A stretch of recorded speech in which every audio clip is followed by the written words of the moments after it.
இப்போ தான் நம்ம சேனல் ஃபஸ்ட் டைம் பார்க்குறவங்களா இருந்தால் சப்ஸ்கிரைப் பண்ணிக்கங்க, லைக் அண்ட் ஷேர் பண்ணிக்கோங்க, கமெண்ட் பண்ணிக்கோங்க. நம்ம சுவாரஸ்யமான கதைகளை கேட்க பெல்லைக்கான கிளிக் பண்ணிக்கோங்க. இவங்களுடைய பேர் தான் ரஞ்சிதா. எங்களுடைய கணவர் பெயர் வந்து பார்த்திபன். இவங்களுக்கு திருமணம் முடிஞ்சு கிட்டத்தட்ட 18 வருடங்கள் ஆகுது. இவங்களுக்கு குழந்தைங்கன்னு பார்த்தீங்கன்னா, ஒரே ஒரு பொண்ணு இருந்து மேரேஜ் பண்ணி கொடுத்துடலாம்னு சொல்லியிருக்காங்க. இவங்களுக்கு மாமியார், மாமனார்னா நல்ல ஒரு குடும்பத்தோட, கூட்டு குடும்பத்தோட தான் வாழ்ந்துட்டு இருக்கிறதாவும் சொல்லியிருக்காங்க. இவங்களுக்கு ஒரு கொழுந்தனார் இருக்கிறதாவும் சொல்லியிருக்கிறாங்க.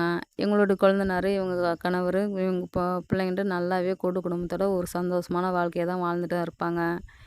இவங்களுக்கு வந்து நல்லா வாழ்ந்துட்டு இருக்கும்போது, இவங்க வந்து கணவர் வந்துட்டு ஒரு ஆக்சிடென்ட்லாவும் இறந்துடுறாங்க.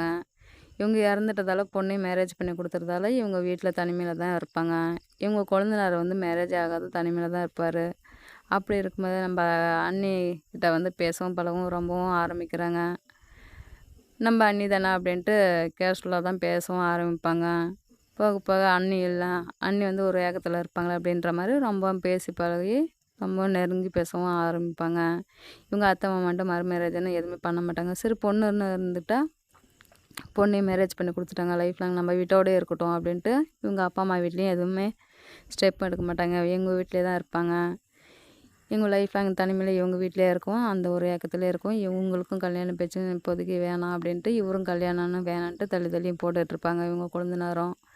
ஏன்னா இவங்க அண்ணி மேலே வந்துட்டு ஒரு கண் வச்சுட்டு இவங்க கூட வாழ்ந்துடணும், அண்ணனே இல்லை, இனிமேல் அன்னிக்கு நம்ம தான் எல்லாமே அப்படின்ற மாதிரி அண்ணி நம்ம லைஃப் லாங் பார்த்துக்கலாம் அப்படின்ட்டு இவங்க மேலே மேரேஜ் பண்ணதுலேருந்து அப்போ ஒரு ஆசைப்பட்டுட்டு இவங்க மேலே ஒரு நட்பு ரீதியாக பேசி பழகவும் ஆரம்பிச்சிருவாங்க.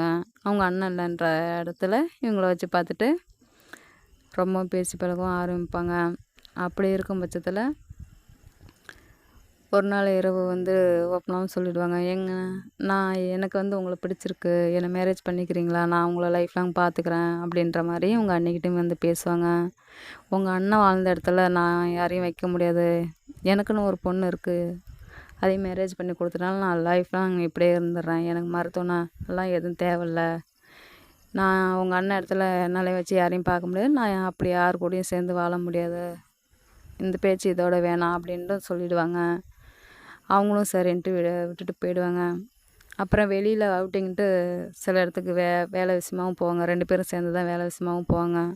அடிக்கடி இவங்க வெளியில் போக பழகி பேசி இருக்கும்போது இவங்க அன்றைக்கும் கொஞ்சம் ஆசைகள் வந்துடும். அவங்க கணவர் கூட வாழ்ந்த ஞாபகம்லாம் வரும். என்ன தான் அவங்க கூட இருந்தது நட்பு ரீதியாக பழகினாலும் அவங்க கணவர் இருந்த இடத்துல இவங்களை வைக்கிறதுக்கும் அவங்களுக்கு மனம் வராது. அப்போ தான் மழை வருது அப்படின்றதால வெளியில் அவுட்டிங் போன இடத்துல மழை வந்ததால் வெளியிலே தங்குற மாதிரி ஒரு ஸ்டே பண்ணணும் அப்படின்ட்டு ஒரு லாட்ஜ்லேயும் ரூமும் போடுவாங்க. ஒரு லாட்ஜில் ரூம் போட்ட பிறகு அப்போ தான் மனம் விட்டும் பேசுவாங்க 2 பேருமே. அண்ணி எவ்வளோ நாள் தான் இப்படி தனிமையில் இருப்பீங்க, உங்களுக்குன்னு நான் இப்போ பொண்ணு இருந்து மேரேஜ் பண்ணி கொடுத்துட்டீங்க, லைஃப் லாங் நீங்கள் தனிமையில் இருக்க முடியாது, எனக்கு வேறு இடத்துல நீங்கள் இருக்கும்போது நான் இன்னொரு பொண்ணை மேரேஜ் பண்ணிக்கவும் விரும்பல, நான் உங்களே மேரேஜ் பண்ணிவிட்டு லைஃப் லாங் நல்லபடியாக பார்த்துக்கிறேன் அப்படின்ட்டு மனம் விட்டும் பேசுகிறாங்க.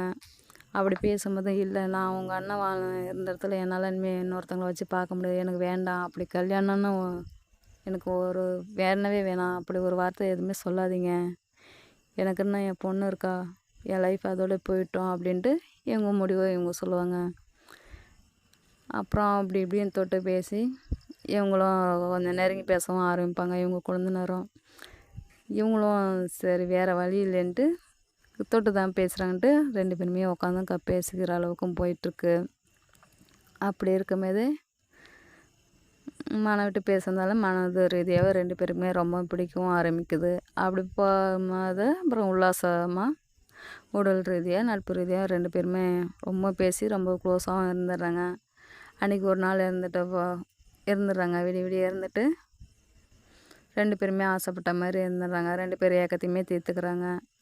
அப்படி இருந்ததால் சரி மன்னிச்சிக்கங்க நீ, என்னால் எதுவுமே பண்ண முடியல, எதுவும் பண்ண வேணாம்னு தான் பார்த்தாலும் என்னால் கண்ட்ரோல் பண்ணல, உங்களோட ஏக்கத்தையும் நான் தீர்க்கணும் அப்படின்ட்டு அந்த ஆசையை என்னால் எப்படி வெளிப்படுத்துறதுன்னு தெரியல, என்னை மன்னிச்சிருங்க நீ அப்படின்னு சொல்லுவாங்க அவங்க கொழுந்தனாரும்.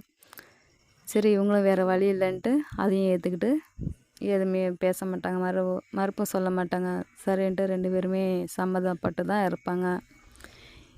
இருந்துட்டு அப்புறம் அன்றைக்கி விடிகிற பொழுதில் அப்புறம் கம்மாளை விட்ட பிறகு அப்புறம் நான் மறுநாள் வீட்டுக்கு வந்துடுறேங்க. இப்படியே இருக்க 2 பேருமே சேர்ந்து வேலைக்கு போயிட்டுருக்கும்போது இதே ரெகுலராக தொடர்ந்து இப்படியே இருந்திருக்கு. வழக்கம் போல் இருந்துட்டு வெளியில் அடிக்கடி தங்கவும் ஆரம்பிக்கிறாங்க. வெளியில் தங்கவும் ஆரம்பிக்கிறதுக்கு இரவும் பகலும்னு பார்க்காத 2 பேருமே அந்யோன்யமாகவே 2 பேருமே ஒன்றாவே இருந்துட்டாங்க. இருந்துட்டு அப்புறம் இல்லை லைஃப் லாங் நாங்கள் இப்படி இருக்க முடியாது அப்படின்னு சொல்கிறதால இவங்க மனசை மாற்றி திருமணமும் பண்ணிக்கிறாங்க. இவங்க அப்பா அம்மாக்கிட்டையும் வீட்லேயும் கேட்டு சம்மதம் வாங்கிக்கிட்டு நான் இன்னி மேரேஜ் பண்ணிக்கிறேம்மா அப்படின்னு சொல்லிட்டு இவங்க திருமணமும் பண்ணிவிட்டு குடும்ப ரீதியாக நட்பு ரீதியாகவும் கூட்டு குடும்பமாக சேர்ந்து வாழவும் ஆரம்பிச்சிடுறாங்க.